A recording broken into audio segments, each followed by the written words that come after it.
मला वाटलंच होतं झेपणार नाही, उगाच फालतू उद्योग आहे. ते बटना कसं पाहिजे होतं माझ्या कसं असं क्रॉस व्हायला पाहिजे होतं.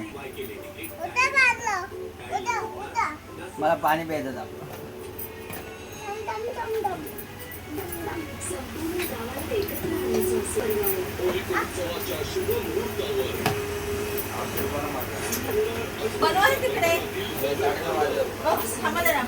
अरे मामा 10:30 जेवायला. हा तुम्ही लवकर येणार आहे माहिती आहे घरी.